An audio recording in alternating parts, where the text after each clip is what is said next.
নমস্কার, রূপা কিচেনের নতুন একটি রেসিপি দেখার জন্য সবাইকে স্বাগত। আজকে আমি শেয়ার করব স্বাধীনতা দিবস উপলক্ষে স্পেশাল বেসনের লাড্ডু। তো লাড্ডুটা কিভাবে বানাচ্ছি দেখতে থাকুন, আশা করি খুব ভালো লাগবে। তো লাড্ডুটার রেসিপিটা দেখার জন্য প্রথম থেকে শেষ অবধি দেখতে হবে। তো চলুন শুরু করি আজকের রেসিপি।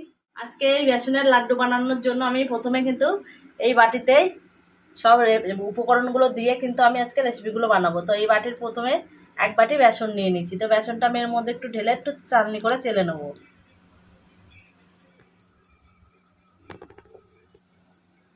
তো বেসনটা কিন্তু আমি ভালো করে চেলে নিয়েছি। এবারে আমি ওই বাটির এই বাটিটার মাপেই আমি এই বাটিতে নিয়ে নিয়েছি হাফ বাটি সুজি। তো সুজিটা দিলে কিন্তু এই লাড্ডুটা খেতে কিন্তু বেশি সুস্বাদু হয়। দিয়ে দেবো সামান্য এক চিমটি লবণ। এবারে সুজি, বেসন আর লবণটা দিয়ে আমি একটু ভালো করে মিশিয়ে নেব। বেসন, সুজি আর লবণ দিয়ে ভালো করে মিশিয়ে নিয়েছি। এবার আমি নর্মাল জল দিয়ে এটা একটু গুলে নেবো। তো আপনারা চাইলে কিন্তু এটা দুধ দিয়ে গুলে নিতে পারেন। তো আজকে আমি জল দিয়ে গুলে নিচ্ছি।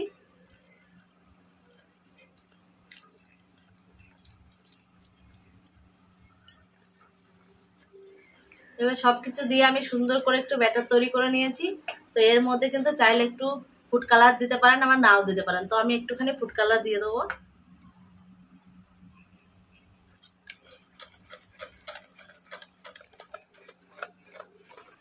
সবকিছু উপকরণ দিয়ে ভালোভাবে মিশিয়ে আমি একটা ব্যাটার তৈরি করে নিয়েছি। তো এবারে আমি এটা 5 মিনিটের জন্য একটু ঢাকা দিয়ে রেখে দেবো। এদিকে 5 মিনিট হয়ে গেছে, ব্যাটারটা ততক্ষণে বের করে নিয়ে এসেছি। তো আবার একটুখানি ভালো করে গ্রেট করে নেবো এইভাবে।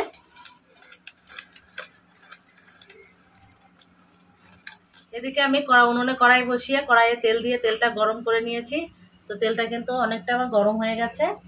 এবারে এই ব্যাটারের বাটিটা আমি হাতে করে নিয়ে চামচে করে আমি 1 চামচ করে এখানে একটু বড়ার মতো করে নেব।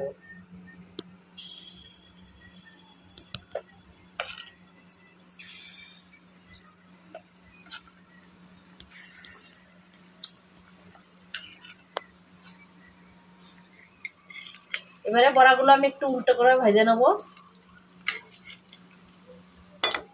দুদিকটাই ভালোভাবে ভেজে নিলে সুন্দর একটা গন্ধ বেরোবে আর খেতেও ভালো লাগবে।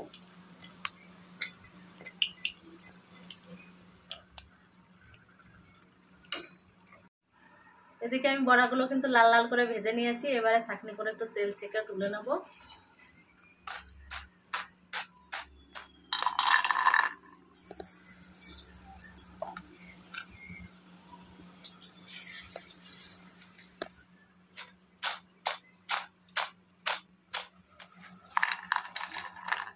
তো সবগুলোই কিন্তু ক্যাঙ্গারুর বড়া আমি ভেজে নিয়েছি।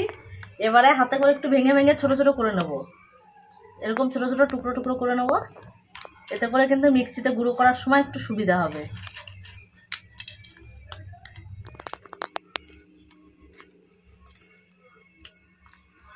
সবগুলো বড়া আমি টুকরো টুকরো করে ভেঙে নিয়েছি। এবারে একটা মিক্সি গ্লাস নেব। মিক্সি গ্লাসে নিয়ে আমি একটু গুঁড়ো করে নিয়ে আসবো।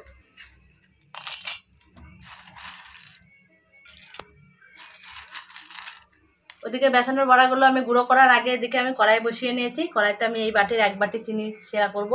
তো চিনিটা প্রথমে দিয়ে দেবো। যতটা চিনি দিয়েছি ঠিক ততটাই জল দিয়ে দেবো। চিনির শিরাটা একটা সুন্দর গন্ধ আনার জন্য 2টো তেজপাতা দিয়ে দেবো। এখানে তেজপাতার জায়গায় কিন্তু এলাচও দেওয়া যেতে পারে। তো বেসনের বড়াগুলো আমি গুঁড়ো করে নিয়ে চলে এসেছি। তো দেখো আমি কিন্তু একবারে মিহি গুঁড়ো করিনি, এরকম একটু মোটা দানা রাখতে হবে। এতে করে কিন্তু লাড্ডুটা খেতে ভালো লাগবে, দেখতেও সুন্দর হবে। এদিকে চিনির শিরাটা কিন্তু একটু চিটচিটে ভাব চলে এসেছে। তো কড়াইয়ের চারদিকটা দেখে বুঝতে পারছো, দেখো একটু চিটচিটে ভাব চলে এসেছে। এই সময় কিন্তু আমি এখানে একটু লেবুর রস দিয়ে দেবো। এতে করে কিন্তু চিনিটা জমবে না। আর সুন্দর কালারের জন্য আমি একটু ফুড কালার এখানেও দিয়ে দেবো, চাইলে কিন্তু স্কিপ করতে পারো।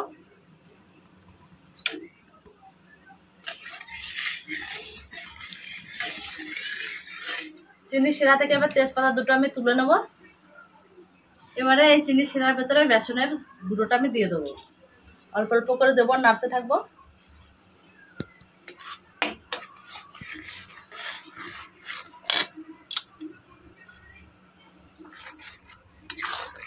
এবারে কিছুক্ষণ ভালো করে জাল করে আমি একটু আঠালো ভাব করে নেবো আর কি, একটু চিটচিটে ভাব আসলে লাড্ডুটাকে ভালো বানানো যাবে।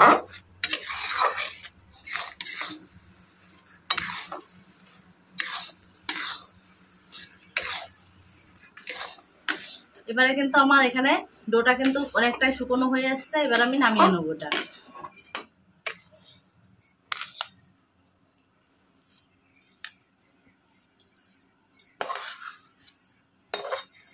এবারে দিয়ে দেবো এর মধ্যে 1 চামচ ঘি। ঘিটা দিয়ে দিলে কিন্তু গন্ধটা খুব সুন্দর আসবে।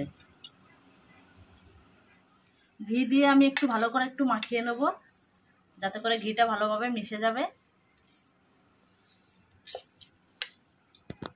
ভালোভাবে মিশিয়ে নিয়েছি।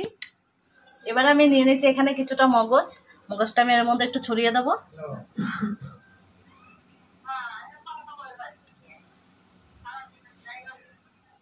তো এবারে হাতে করে আমি একটু ভালো করে মাখিয়ে নেবো। এটা কিন্তু একটু গরম গরম থাকতে কিন্তু মাখিয়ে নিলে কিন্তু লাড্ডুটা সুন্দর হবে। এবারে লাড্ডুগুলো বানানোর জন্য আমি হাতে একটুখানি ঘি লাগিয়ে নেব।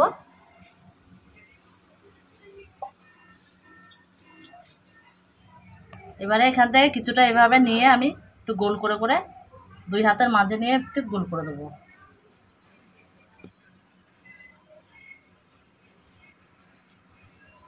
একটা মগজ দিয়ে দেবো।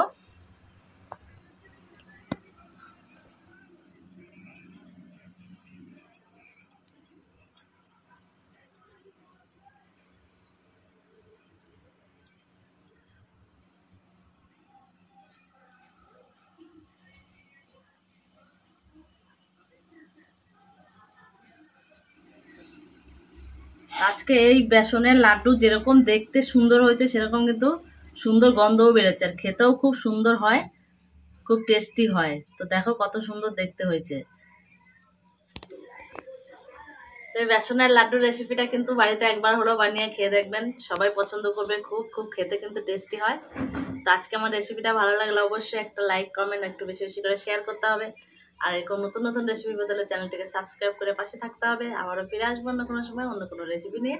ততক্ষণ ভালো থাকবেন, সুস্থ থাকবেন, সাবধানে থাকবেন।